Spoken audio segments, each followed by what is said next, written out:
So before we continue with the video, I want to talk to you guys about where I got this shirt from, and you probably guessed it, jerseyfifa.com. They have kindly sponsored today's video and also sent me a load of free shirts for me to check out myself, and I can now really vouch for the quality of these products. They have loads of shirts to offer on the website, so if you are interested, head to the link in the description down below and check out Jersey FIFA for yourself. Hey guys, welcome back to the AJ Analysis channel, where today I've just realised I'm wearing a blue jumper for an Everton preview. Smart. There you go, Manchester United versus Everton, that is what we are previewing today at Old Trafford. A chance for Manchester United to get themselves a bit of momentum. Of course, not in great form recently, however that win against Brentford gives United a platform to build upon, to move forward, get some momentum going, get some points on the table, and yeah, basically just put them in a better position moving forward. So of course today we are going to talk about how Ten Hag can set up, how certain players might be really important to this game, and how of course Everton are going to try their best to stop Manchester United, because under Sean Dyche they're really improved. Recent results in draws against Spurs and Chelsea kind of prove that. They've of course beaten Arsenal under Dyche. Good manager, really good defensive approach to the game, although that doesn't mean park the bus, there is a difference. So yeah, let's talk about what might happen during this game. And perhaps against popular belief, I think Everton will look to press high under Sean Dyche, because this is something that he does particularly on goal kicks. Now, in open play, it's a bit more of a mid-block, sometimes a low block. However, from goal kicks, that is a chance to press high, especially against a United side, which isn't too great under pressure.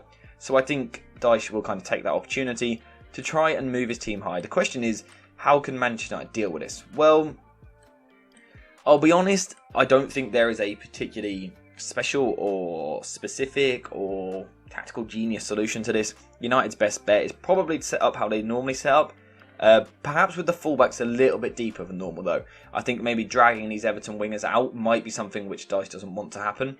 So I think maybe moving Dalot and let's assume Malacia with the Shaw injury, move those to a little bit deeper might be some sort of kind of solution. And also I think the other thing is actually literally how the goal kick is taken. Recently, what we've seen a lot of is Lisandro Martinez taking the goal kick to De Gea, who then kind of goes across to Rafael Varane. And I like the idea of having someone else take the goal kick, because it then gives De Gea the ball in the middle, it gives him more passing options. However, naturally, because his touch isn't very good, recently it's always taking him towards Varane, who's then been put in a spot of bother. I think if that's going to be the case, United might as well switch it up and do it the other way, have Varane to take it to De Gea, who then goes across to Lisandro Martinez, simply because Lisandro Martinez is much better on the ball than Varane. He's one of the best ball-playing defenders in the world. So I think that's a little dynamic which potentially United should use. I think it's not necessarily groundbreaking, but I just think that little change might help. Also because Bruno Fernandes is deeper in this area. I just think United's better ball players are on this left-hand side. I think there's also the potential for Lisandro Martinez to be stepping in and playing this ball in towards Sancho in the midfield here. And also, United have the ability to go long. And I think United could use this as an outball up towards Marcus Rashford, who I would start up front for this game. And again, look to get on the second ball in a similar way to what they did against Brentford. Now again, aggression on the second ball and reading of the play, the second, third, even the fourth ball, is going to be really important for United. You don't necessarily have to win the first header, but you need to be on the seconds. And Everton are very, very good at this. They're very physical. However, they are without Dominic Calvert-Lewin up front through injury, and they are also without Doucouré in midfield through suspension. Those are two big physical losses. Now, Tom Davies will still put the effort in, but he's not as good as Doucouré, not quite as physical, not quite as athletic. His stride length is very different. So I think that gives United a chance, but also, let's say the midfielders are winning the headers into these areas. I would back Lisandro Martinez or Varane being aggressive on, it might be Gray, it might be Morpay, whoever it might be in this area. I back the United defenders, whereas Calvert-Lewin might have caused more problems. So I think United have the potential to be relatively okay from goal kicks, but hopefully actually what is the scenario is that we see what we saw against Brentford, where United don't even have too many goal kicks in their own area because they're playing well on the front foot and actually dominating possession. So let's take a look at how that could work. So if that is the case, then Everton will once again be more in a 4-5-1, quite a compact shape. It won't start off as a low block, it'll be more of a mid block. However, if they need to retreat low, they will do that because, you know, their idea is to be compact and protect the centre of the pitch. So they will do that if needed. In terms of how do Manchester United go about approaching this, well, I think the key is to be quite versatile in the way that they do it. I don't think there should necessarily be a set structure or shape. I think it should be quite fluid in the way that they do it, simply because I think the best way to hurt Everton and a Sean Dyche team is to try and manipulate the wingers, because Sean Dyche asks a lot of work of his two wingers, and Iwobi and McNeil are very hard working players. But I just wonder if you can manipulate and shift them out of position a bit. Now, a way that United could do this is by pushing McTominay further forward, kind of into this space here, Sabitzer here. Of course, they still have the license to come deeper and help out, but kind of typically during the game, build up in a 2-3 shape. Now, the reason for this is because you don't really need more than 2 defenders in this area to go past Gray, being only one pressing player. So United should be able to outnumber Gray here in a 3 versus 1. The triangle should be able to play around him. Now, the other thing that this shape allows United to do is to manipulate the Everton wingers. For example, Malacia can come deeper and open up this pass from Lisandro Martinez in towards Sancho, but also he can move much more central. And again, it drags Iwobi, potentially allows Lisandro Martinez to step out wide and play the pass. What this could also do is actually see a change in the structure. So it starts off as this 2-3, but it's very possible that Dalot drops deep on one side and Malacia inverts from the other. And now you've got more of a 3-2 shape, and what this again is going to allow the team to do is step forward with the ball from the back with the likes of Dalot and Martinez, but also again it moves the Everton wingers into different positions. McNeil here, does he now come high or does he sit off? Well, if he sits off, it gives someone like Dalot time on the ball, and with Rashford running in behind, that could be a threat. Same on the other side with Lisandro Martinez. But also if they press high, then you're leaving gaps in behind where maybe if you work the ball quickly, you can then find Anthony. I think manipulating these Everton wingers using the Manchester United fullbacks could be the way to find some joy, because I think the method that I would be using is try and get the ball to the 2 wingers. Now, the reason that I would be trying to get the ball to the wingers is because they are both very good on the ball. This is something that we saw against Brentford, but it's also something that we just know that they have in their profile. At times, a little bit safe, yes, they don't always turn and take on their man and be as direct as you'd like. However, technically, very, very secure. 2 of the more technically gifted players in the squad. They have a good first touch. They are good at getting the ball on the half turn, but also they're quite secure with their passing as well. They certainly have been recently.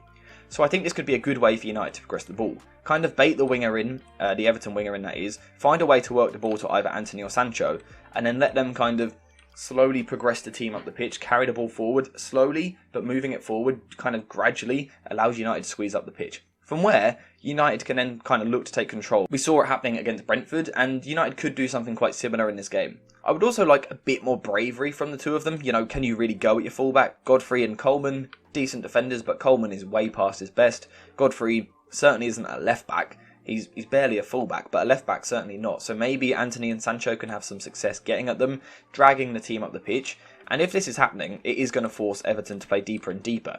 At which point, you might have the license to push someone forward. Maybe, for example, Dalot on this side can come forward. This, of course, if Malacia is going to tuck in on the other side, creates a bit more of a 3-1 base for United, which allows Dalot to push forward, either on the underlapping run or the overlap. But what it now does is it creates a 3-1-6. We've got our back 3 here, we've got our 1 in Fernandes, and then kind of our jagged 6 across the front line.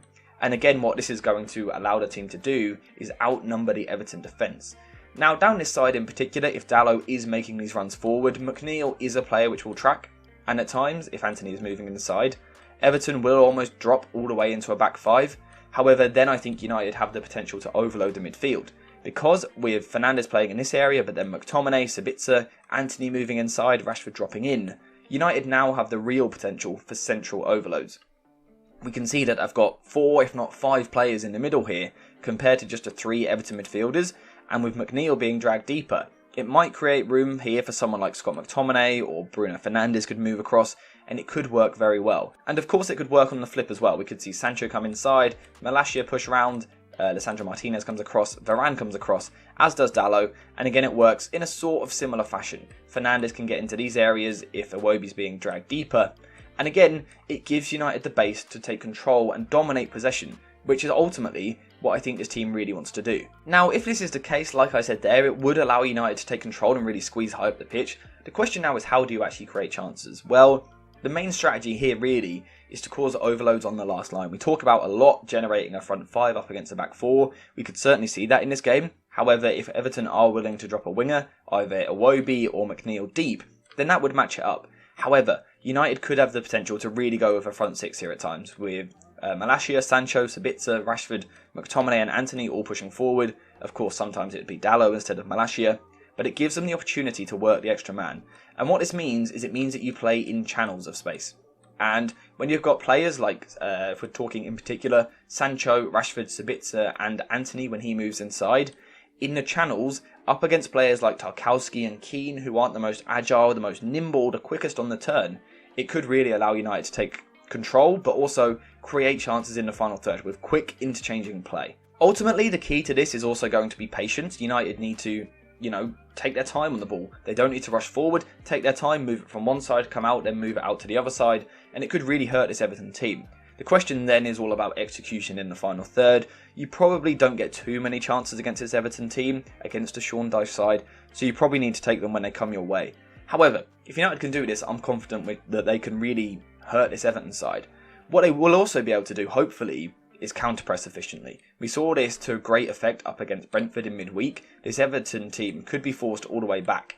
And what Everton don't have, again with Calvert-Lewin now injured, is an outball. Varane, Martinez, Dalot, Malacia, whoever it may be, should be able to deal with the physicality and the athleticism of Demarai Gray, which means that it really reduces Everton's threat and ability to put a ball long basically and then squeeze up from there. So therefore United should be able to counter-press. And when that happens, again as we saw in midweek, you create good chances for yourself in the final third.